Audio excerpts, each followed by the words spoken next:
Yo, you're rocking with your boy Bros from Podcasthead, where we discuss any and everything. Be sure to tap into our live shows every Tuesday for our Pass the Aux show and every Thursday for our Thriller Thursdays, when we dive into relationships and much more. All right, we back again. Never left.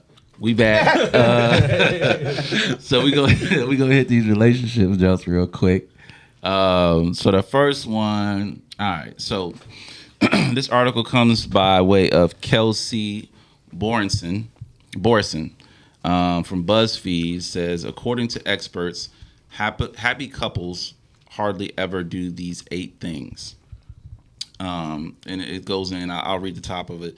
Happy couples who have been together a while can teach us all a thing or two about how to sustain and nurture a strong, loving connection for years to come. We asked a couple therapists who have seen the good, the bad, the ugly, what things people in happy partnerships rarely ever do. So these are the top 8 that they say, and we'll go into it. So number 1, they don't shy away from tough conversations. So that was number 1 on the list. And it said no matter how compatible they are, no 2 partners are going to see eye to eye on every issue. Disagreements will inevitably arise. Rather than sweeping their feelings under the rug to avoid a hard conversation, happy couples are capable of talking openly and honestly about the touchy stuff like money, in-laws, parenting, sex, and everything in between. And I would agree with that. You know what I'm saying? Like we all, I had a conversation with wifey yesterday. It wasn't a happy conversation, but it was a tough one. You know what I'm saying? So shout out to wifey out there. on the conversations, sometimes you don't want to have them conversations. I understand you got to have them. You know what I'm saying? But sometimes you got to take a break away from the tough conversations because sometimes it can get too heated. So I would say, you definitely got to have those tough conversations, but have a method to your madness. You know what I'm saying? Like, don't just go balls to the wall, fist fighting, all that stuff. Yeah. When it could be, hey, let's stop, think about both of our point of views now that we heard each other, and then come back to the table. And then you gotta look at making sure that you're not putting more into your relationship when it comes to that. Some things don't need to be talked about when it comes to certain stuff. You know what I mean? Because your family and certain things should not always be involved in your relationship. And I feel like, as we said before, a lot of that stuff can cause more division, can cause more problems. So at the end of the day, you talk about the things that's necessary, but don't always be emphasizing and always implementing that in there because it's not necessary. Especially if you know that's a strain. You know what I'm saying? If it's a strain all the time, leave that segment alone. Leave that out of your relationship. Everybody's not supposed to, especially if it's a marriage. That's how I feel. If it's a marriage, leave it out of there. You know what I mean? It should be the most important things you're talking about, not the littlest things where it's causing confusion, it's causing fighting. You get what I'm saying? Yeah, so at the end of the day, it's like we can learn when to choose your battles. Yeah, learn when to choose your when to choose your battles with that. That's a good one. True that. So number 2 on their list of top 8 things, they don't keep score. Which I think it's starting off good. So it says Miami marriage and family therapist Amanda Vaquero. You got to roll that R. Vaquero. Said happy partners don't act like emotional accountants, carefully tallying each other's goods and bad deeds. Scorekeeping sounds like I always do this for them, but they never do it for me in return. Or last week I said this 4 times, but they only said it once. In a healthy relationship, both partners do loving things for one another because they want to, not because they're expecting the other to return the favor.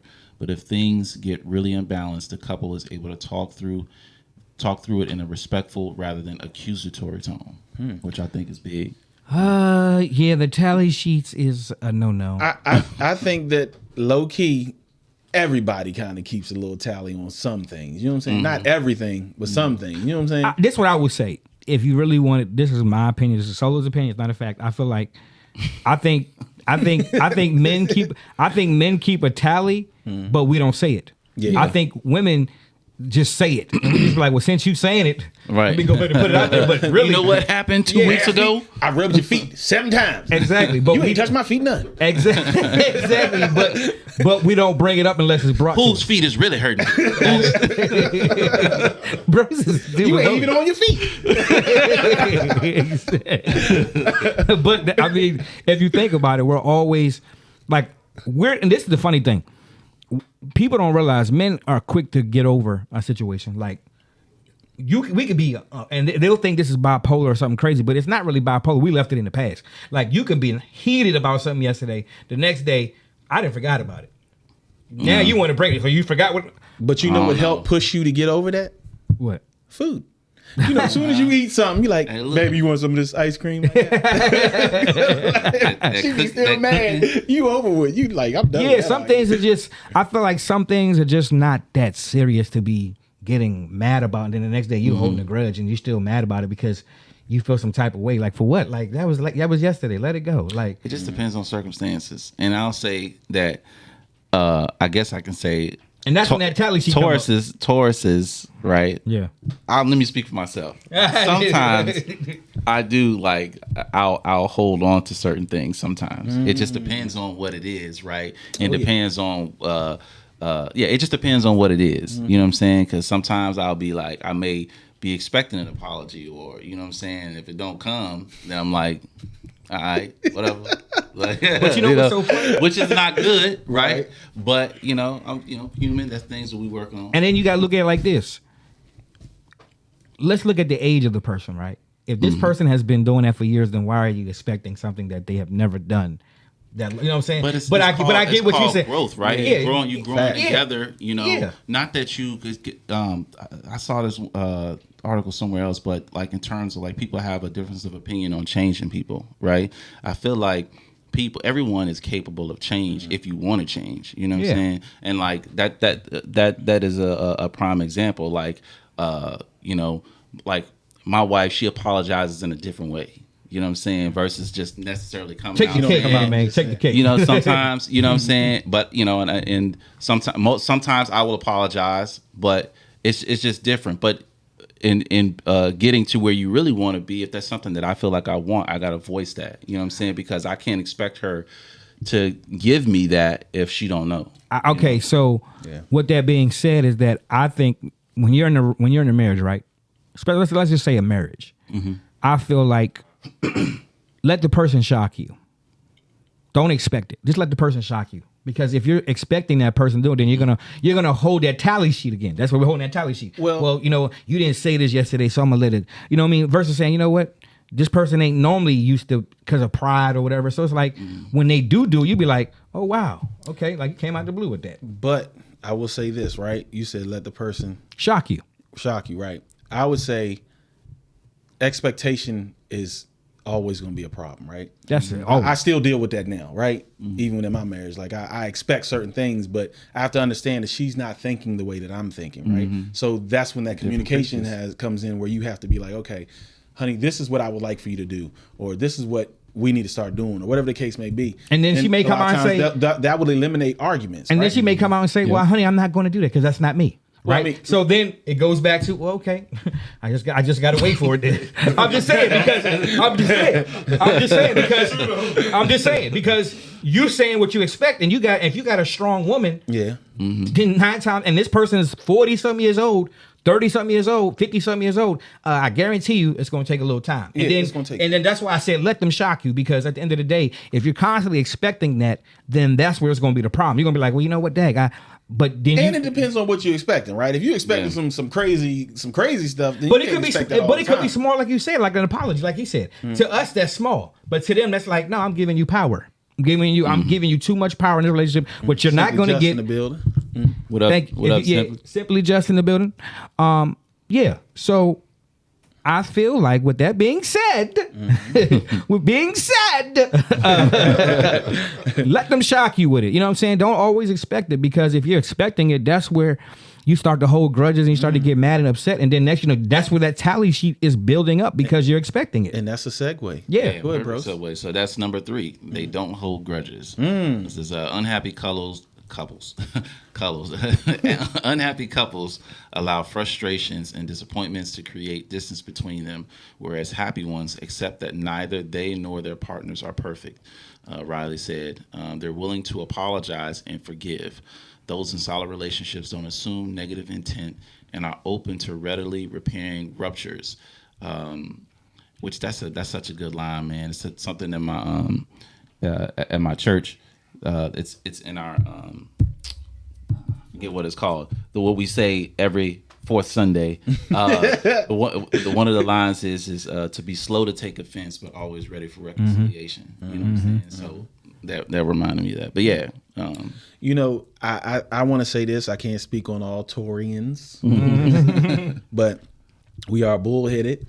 Yeah. And I think that I know myself, I'll hold a grudge quick. I ain't going to talk. Like, if you don't say nothing, I ain't saying nothing. Yeah. And we just going like that. Now, after a couple of days, I might start to feel it, like, especially with my wife, you know what I'm saying?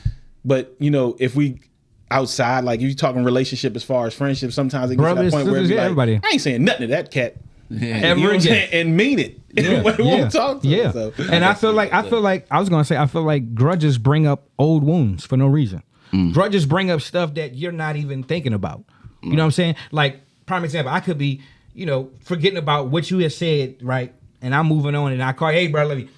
Oh, you said, now you want to call me? Like, remember what happened last week? Man, I wasn't even thinking about that. But now I'm about to bring up that tally sheet. Remember what you did to me last week? And it's like, versus just saying, you know what? Let that be where it's at. Let that die where it's at. If it's not that serious, then what are we fighting over there for? It's not that serious to fight over something that if it can be changed, if it can be resolved, then cool. You know what I mean? But I think we fight over the spoiled milk. I feel like that's how I feel. I feel like certain grudges, certain things. I mean, tomorrow ain't promised to nobody. You know what I'm saying? Yeah. So at the end of the day, you get what I'm saying? So it's like if it can be fixed, just let it be. You know what I mean? Some things don't have to be always said just to get your point across because it is.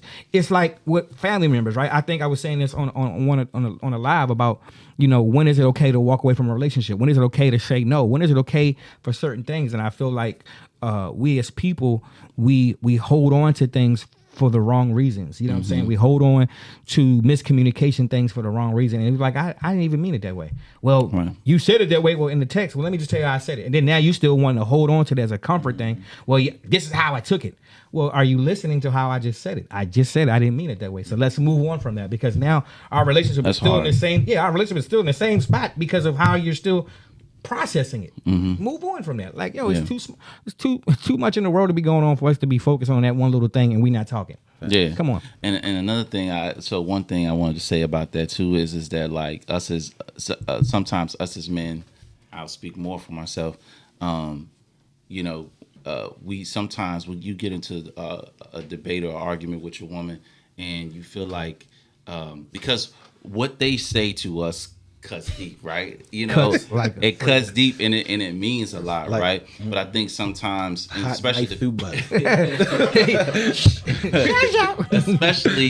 dealing with however your woman is, right? If you have a woman that kind of that goes back at you, right? It's not necessarily standing there taking, just allowing you to speak, right? And she coming back, right? So sometimes you could forget or misconstrue in thinking that, okay, we're having this disagreement and we're saying what we're saying and that she's gonna be okay, but in reality, she's really still she's now more hurt because of the cold shoulder, or we having those periods where we're not saying nothing, and that's something that she recently told me is that, like, even if we go and get into those arguments, I'm thinking that she's okay and that we'll get past it eventually, but it's just like the cold shoulder hurts more, you know what I'm saying, and not saying anything, so you just kind of forget in the heat of the argument that this is my wife and a woman, and she really still needs to be nurtured. You know what I'm saying? So, silence is deadly. Yeah, silence is very deadly. Yeah. And I'm gonna wait on that because I don't want to say what I wanted to say about that. I'm gonna wait till the next segment to bring that up because that was brought up. That's a powerful thing you just said. So simply just say you shouldn't hold them against people, but people do it because some just can't forgive at the moment. And Ms. Berber said there's no tone in text. So facts. Sure.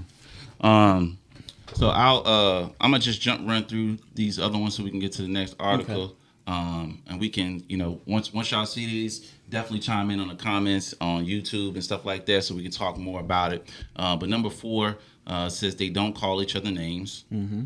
Okay, that's a good one. They don't snoop. You know what I'm saying? So stay on my phone. Who is that? Yeah. That's you, baby. You don't recognize it? That's you. They don't lie to each other. They don't treat their partner like an opponent. And then number 8, they don't take each other for granted. Yeah. That's a good one to end that one on. Absolutely. All right. So this next article comes from BIN, Black Information Network. It says a woman goes... that's actually what it is. BIN, Black Information Network. I didn't make that up. That's what it says. One woman goes viral after slamming man's first date idea to feed the homeless. I want to get y'all here and everybody in the comments opinions on this. So a woman... Hey, you can't read what she said. A woman went viral on social media for sharing her idea of a first date gone wrong. So the ex-user, formerly known as Twitter, Big Mimosa, says she had mentioned to her date that she feeds the homeless at least once a month. Keep that in mind. The woman revealed in a viral tweet that the man later asked her to do the same activity as their first date. The ex-user was critical of the man's first date idea of taking her to feed the homeless. And she says, N-word invited me on a date to go feed the homeless as a first date. Because I said once a month I go feed the homeless, she tweeted. So his brain told him that should be a date. She says, if I'm meant to be single forever, I'm okay with that. But please stop sending stupid my way. Right? Wow. So it got some stuff on social media. Some social media users said feeding the homeless isn't a bad idea for a first date, but just wrong for the first one. No, I'm sorry. They said it isn't a bad idea for a date, but just wrong for the first one. Mm-hmm. One user said, I think it is a good idea for a 5th date, but definitely not the first date.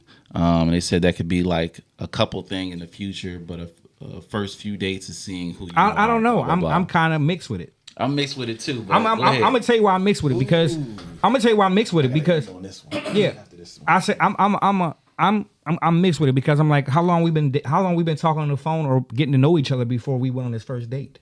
You know what I'm saying? Like we could have chemistry way before we went on the first date. You could live miles away. You know what I'm saying? And we say, okay, you know what? Let's do something together that we love to do. And matter of fact, I want to experience something that you love to do. You know what I'm saying? Like she's not looking at the positive thing about it. I just said this in the last live. Sometimes we're missing out on the blessings that are around us because guess what? You may meet a man that don't care about you feeding nobody and be like, I don't want you doing none of that. You see what I'm saying? So sorry, honey, whoever you are, you just missed out on your man because at least he's trying to do something with you to experience something great with you. So it doesn't matter if it was 1st, 5th, 6th, or 7th. It's experiencing something together that you like. He could have been like, honey, you going out this weekend? Well, do you? And then you get mad. Well, you never support what I do. Well, at the end of the day, you get what I'm saying? You never support what I do. Right. Well, you just had a man, you just passed up. Yep. So what's the problem? Yeah. He was willing to do it on the first date. You need to go back to him. You see what I'm saying? You see what I'm saying? You need to go back to him. So I think it wasn't stupid. You was stupid. Yeah. Let's be real. It wasn't stupid. I'm saying it wasn't stupid. You was stupid because you're praying for somebody to do something positive and to be a part of what you want to do and stuff. And he was probably thinking like, you know what? I would love to do that. Let's do that together because that can build community. That can build a relationship to someone. Basically, to be real with you, it shows you that he's willing to be a support thing to what you like to do. And he has a heart for people. And not only that, but he was listening and he was paying attention. You know what I'm saying? Like that's all I'm saying. So whoever you are, you're stupid. Let's be real. So don't call him stupid for wanting to be a part. I'm just saying, don't be mad at him because he want to do something that you want to do. He could have been like, forget all that. I ain't feed nobody. I don't care about no homeless people. I was homeless. Matter of fact, you get in the kitchen and you cook for me. Exactly. But are we?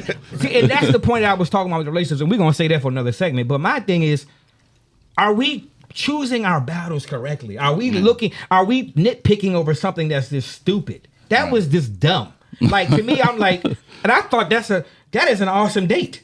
Now, granted, this is the crazy thing. And I hate to say this, but people are getting so radical with their dating schemes. It's like crazy. Like, I had somebody say to me, let's do a date virtual. Well, how do you do that? Well, you eat at your place. Hold on. Now that's and then I show you around where I'm at, and we do it. Nah, honey, I don't. Nah, I'm not gonna like that. I'm just not gonna like you wanting to show me a screen. Bathroom. Yeah. You know what I'm saying? We at the park, y'all. We at the park. Me and my girl face chopping. Hey, this my bed. You laying in the bed with me right now. I know, right? This is the second date right here. We going to third base already. I mean, it's just now that's stupid. Yeah. Sorry for whoever. If you done that, I'm sorry, but I'm just saying. I'm not gonna lie to you. If my girl said to me, "Hey, hon, I want to go feed the need.